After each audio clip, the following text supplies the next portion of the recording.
Am I the a-hole for being surly, rude, and mean at the wedding and leaving early? Plus updates. Original post. I was asked to be a member of the wedding party. Despite this, I was the only person, not only the wedding party, but also at the ceremony, who wasn't allowed to have a +1. This was an outdoor wedding with limited seating, and these people don't give a crap about COVID, so it wasn't about that. I was told it was because my relationship wasn't serious enough despite us being together for a year. That only engaged or married couples were invited, and that they didn't want some random guy in their wedding pictures who I might not even be with later in the future.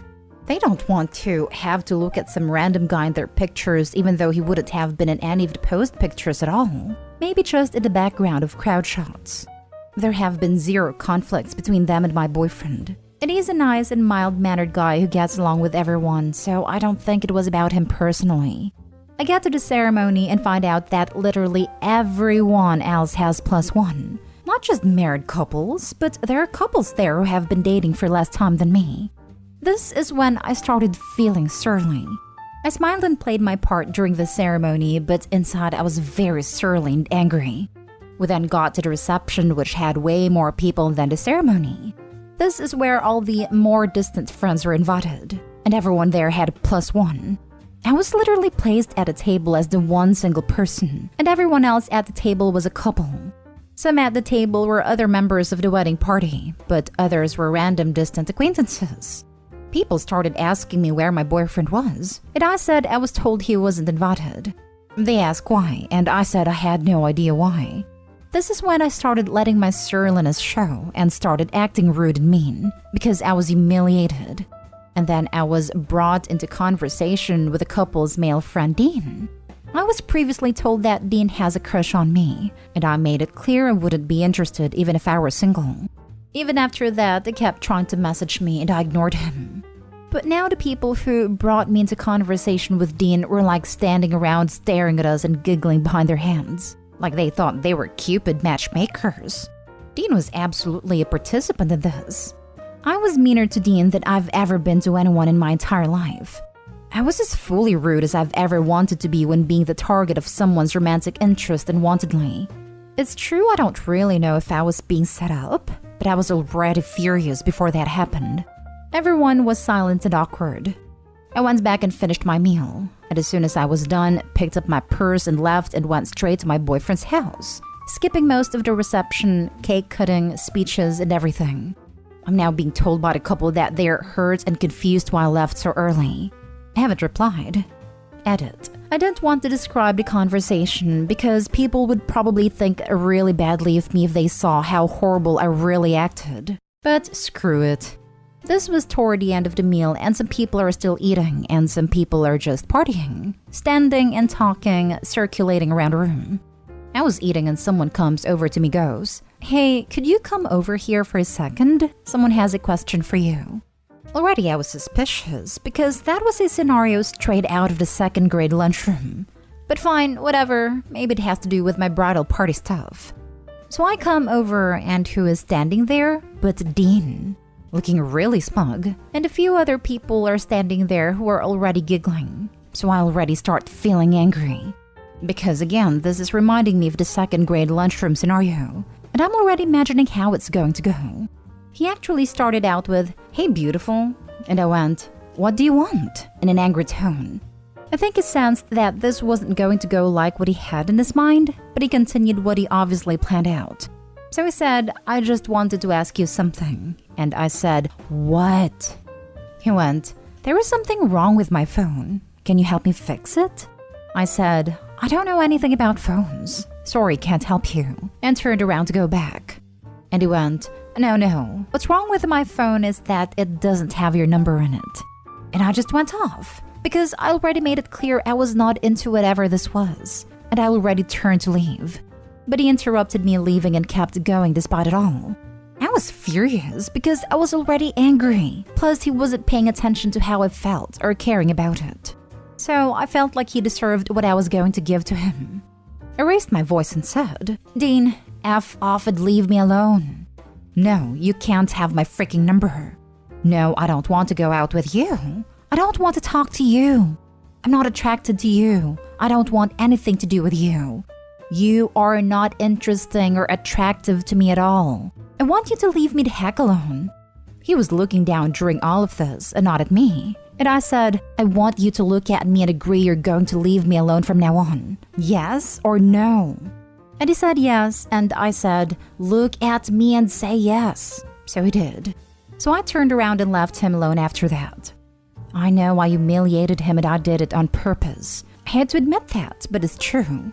Even though I raised my voice, it was loud in the room, so only the people standing nearby and one unrelated table nearby heard it. Now for the top comments before reading the little update. Wow. There are layers to this like a freaking parfait made entirely of dog crap in different stages of decomposition, and it just kept getting worse. From the title, I thought you were the a-hole. Then it was like, okay, maybe it's everyone sucks here. Then it got to not the a-hole and kept on trucking into how the newlyweds and Dean are huge a-holes and just kept on going. Honestly, you are absolutely not the a-hole, and in fact should be commended and not engaging in some fully warranted a-hole behavior of your own. Because I absolutely did not consider rudely rejecting Dean's advances to be a-hole behavior when he is complicit in his setup attempt from hell. I think at the very least you would have been completely justified in not only leaving early, but taking your wedding gift with you because these people are not your friends. I'm still so angry about the entire thing. I wish I had told them to go screw themselves the minute they called my boyfriend some guy I might not even be with in the future. My relationship is one of the most important things in my life, and my boyfriend is precious to me. You need to cut them out immediately.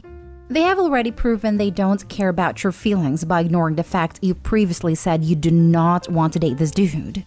If he contacts you again, get a restraining order because this is some next level diabolical manipulation, and I GTFO this environment ASAP. Which I would find absolutely hilarious, considering they don't want some random guy in their photos when they look at them later in life, but now have to look back at photos with some random girl they're not friends with anymore. LMAO. Not stay home. If you were seriously singled out like that as the only major exception by someone, either the wedding couple or anyone in the wedding party, I probably would have been more angry. Honestly, I was the most mad about how they disrespected my boyfriend in the relationship, calling him some random guy and saying I might not be with him in the future. Like, what the heck kind of way is that to talk about my relationship that's extremely important to me? Not stay home. You were treated blatantly and fairly, and it appears that there was an ulterior motive. You'd be justified if you want no contact with everybody involved in this fiasco. Now for the update. Alright, after making this post, I emailed them back, and I started small just to see what they would say. All I said to start it off was, I was uncomfortable because I was the only one without a +1 after being told nobody but engaged or married couples would have them. Multiple people at the reception started repeatedly asking me where my boyfriend was, and I was getting more and more humiliated, especially since I was seated with 2 colleagues and their Tinder boyfriends. It was humiliating to be the only one singled out, and I was extremely upset. Here's the reply I quickly got. We just meant no +1s for the ceremony. It was perfectly fine for you to bring your boyfriend to the reception, and that's what we assumed you were going to do. That's what we always planned for. The reception being much larger and looser. We never heard from you about bringing your boyfriend to the reception, so we didn't plan for it, but it always would have been fine. This reply is some BS. That was never, ever said to me at all or presented as an option. I would have actually been fine with that as a compromise. Yes, this is a toilet paper answer.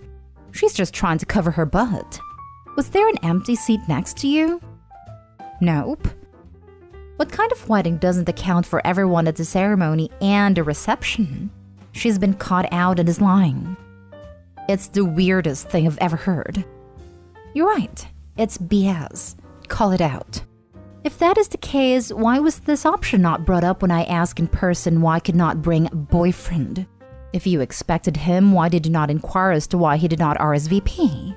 Why didn't you ask me what his meal choice was? You know very well you went out of your way to make sure he did not attend a reception with me, and you scrambling to come up with excuses at this point is incredibly weak. Even with all of that, I would have and plan to let it go if groom's friends, Dina's sneakers, person that brought you to the table, hadn't planned out a scheme to humiliate me in front of their entire table as a way of forcing me into accepting a date with a drunk and exceptionally creepy Dean. Even as I tried to politely walk away, he continued shouting pickup lines at me until I'd had enough. I don't know anyone else's names, but be sure to call them out specifically for their compliance. It is gaslighting, right? That is not the reply I expected, and it made me second-guess myself. Like, wait, did they say something about bringing him to the reception? But no, they didn't. If they were expecting you to bring him to the reception, there would have been a seat for him and presumably would have needed food preferences. Yeah, it seems like they were sort of framing it as blaming me, saying that they expected him to come at first, but because they never heard anything from me, they didn't go ahead and plan for him. Now for the last story. Update. Am I the a-hole for not wanting to pay for professional hair, makeup, new shoes, and stay in an expensive Airbnb for my friend's out-of-town wedding? Original post. Hi all. My 28 female friend, 30 female, let's call her Brooke, is getting married to her long-distance boyfriend, 28 male, for 6 months. For background, I live in a city about a 16-hour drive away from where Brooke lives. However, the groom also lives in a different city from both myself and the bride, somewhere in between both of us. She will be getting married on her groom's farm in a different state about 6 hours away from me. A couple of days later, all hell breaks loose when Brooke's first list of requirements emerge in the group chat. 1. Makeup and hair must be professionally done and paid for by bridesmaid, $200 for both. 2. We must purchase nude flats and we may not wear heels, around $30 to $50, as she is worried she and her groom will look shorter than us. 3. We must wear the jewelry of her choice. To be fair to her, she said this would be a barred gift to us once she decides what look she is going for. 4. Nails must be bare or in the mauve color she has selected for her dress. 5. The dress must be from the local boutique, 16 hours drive or a 3-hour plane flight away from me, and must be floor length with straps. The boutique doesn't ship, but my sister is picking it up, trying it on, and sending pictures. I texted her explaining I'm traveling for the wedding and I'm happy to pay the accommodation, airfare, and for the dress. But that if she was requiring professional makeup and specific non-heeled shoes, that she should pay for the extra things she wants. I explained that I am happy to pay for the usual things, but that my budget wouldn't allow for professional hair and makeup and new shoes.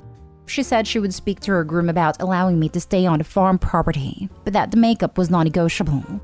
Fast forward again today. Brooke texts me and says she will have to renege on the offer she made to me to let me stay in the farmhouse on the night after the wedding. She reserved an Airbnb in the city, $200 a night, for the wedding party. However, she says she will only be paying for the night prior to the wedding. Brooke tells me that she thinks I should stay in the Airbnb she booked, since there is a 2-night minimum and she would like the money back.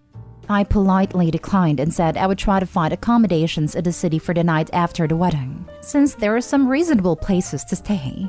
I asked if there would be anyone to transport me back to the city since no cabs or public transportation will go there. Brooke says she will not arrange transportation for me unless I stay in the $200 Airbnb and pay her back for the cost of it.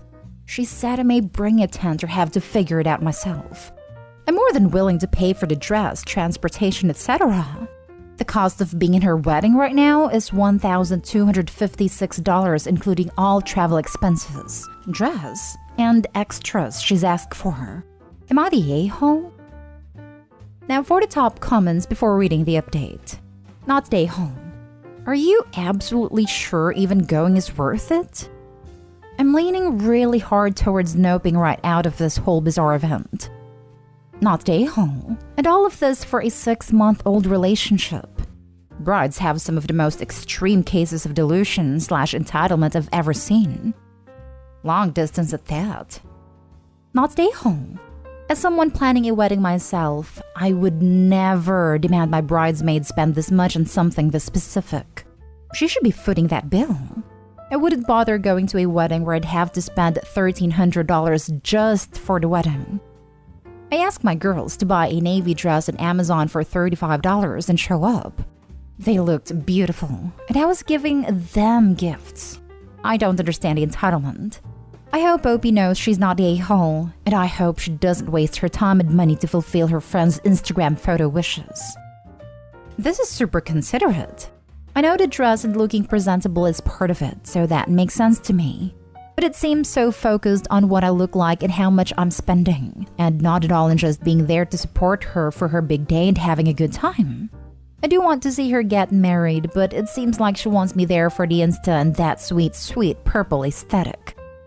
Not stay home. You can't afford what you can afford and have been very upfront. Off topic, but long-distance fiancé of 6 months and groom's farm? Please let this be an example of people who met in farmersonly.com. Haha, I wish. They did meet online, but not Farmers Only. Let's just say this may be a scene out of Deliverance. It's bring your own bottle and cake will only be served to the groom and bride since it's too expensive. And now for the update. Hi again. Since one user said they would summon an internet ghost to hunt me if I was a bridesmaid in this wedding, here's an unsolicited update. After taking a day or two to think it through, I texted my friend and explained to her the following. Summarized. I think she's a great friend and we have a lot of great memories together. I was excited to make a new one on her big day. That being said, I couldn't afford the expenses she required, such as professional hair, makeup, specific shoes, and a chosen Airbnb. I explained that the $200 it would cost to attend is over my budget, and I simply could not afford the things she is asking for. I don't want to put her in a position where she would be compromising on things she wanted to accommodate my budget. So the best thing for me to do was to bow out of being a bridesmaid right now, so she can have ample time to find a replacement. I also explained that I had some concerns with how I was going to get off the farm after the night of the wedding, since she said she would only offer transport if I stayed in the shared $200 Airbnb. She was unsure who else would be staying there. I said I have to be in court for a trial 2 days after the wedding, and while I'm usually very flexible, I couldn't leave that part to chance since my career is important to me. Brooke responded with the following, summarized. She has been very busy planning her move, doing report cards, she's a teacher, and planning the wedding. She felt that since I'm a lawyer, I should be able to afford everything she's asking for. For reference, I'm a very new government lawyer and have massive student debt. And says she deserves a bridesmaid who will meet her expectations and be able to support her. I am not sure how to respond to her, or if I will, but I do think I dodged a bullet. Or at least a trip to Crazy Town. Thank you so much to all of you who convinced me to not attend this disaster. You have saved me $1,200 and 6 months of horror.